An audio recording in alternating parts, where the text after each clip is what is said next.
اب اس وقت جو آزمائش آئی ہے اس کا آپ سختی کا اندازہ کیجئے کہ وقت کی دو عظیم ترین سلطنتیں جو تھیں سپر پاورز، ان میں سے جو زیادہ سپر تھی اس کے ساتھ مقابلہ ہے۔ ابھی جس کو ایرانیوں کے اوپر، ایک ایران کی سلطنت تھی اور دوسری تھی روم کی، اور رومیوں کو حال ہی میں بڑی زبردست فتح جو ہے ایرانیوں پر ہوئی تھی۔ اب ان سے ٹکراؤ تھا۔ ابھی تک تو جو جنگیں ہوئی تھی وہ اندورے ملک عرب تھی، اور معلوم ہو رہا تھا کہ اس نے بڑی تیاری کی ہرقل نے، لہذا ایک خوف کی کیفیت بہت زیادہ تھی۔ پھر شدید گرمی کا موسم تھا جس میں سفر کرنا اپنے آپ کو ہلاکت میں ڈالنے کے مترادف۔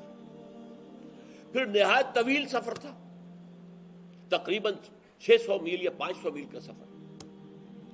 پھر قحط کا عالم تھا، اور اب کھجور کی فصل تیار تھی، اور کھجور کی فصل کو عورتیں تو اتار نہیں سکتی، وہ جو چڑھنا ہوتا ہے اس کے اوپر، تنے کے اوپر جا کر، اب اگر سب مرد چلے گئے تو اس فصل کو کوئی اتار نہیں سکے گا، یہ فصل بھی برباد ہو جائے گی۔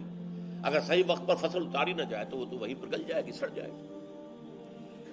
پھر ساز و سامان کی کمی ہے، اسلحہ کی کمی ہے، سواریوں کی کمی ہے، رسد کی شدید کمی ہے۔ اسی لیے اس کو جیش العسرہ کہا گیا ہے کہ یہ بڑی تنگ دستی والا ہمارا لشکر ہے۔ لیکن یہ پہلا موقع ہے، نوٹ کیجئے، کہ نفیر عام تھی کہ ہر صاحب ایمان نکلے۔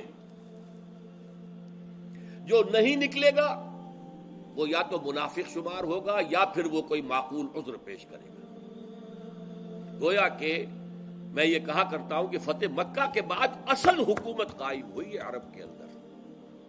اس سے پہلے ابھی مدینے کے اندر ایک دارالامن مسلمانوں کو مل گیا تھا، لیکن یہ کہ ابھی پوری عرب کے اندر جس طرح کہ ایک حکومت کو باز پرس کرنی چاہیے، ویسی باز پرس جو ہوئی ہے وہ پھر اس سفر تبوک کے بعد ہوئی ہے۔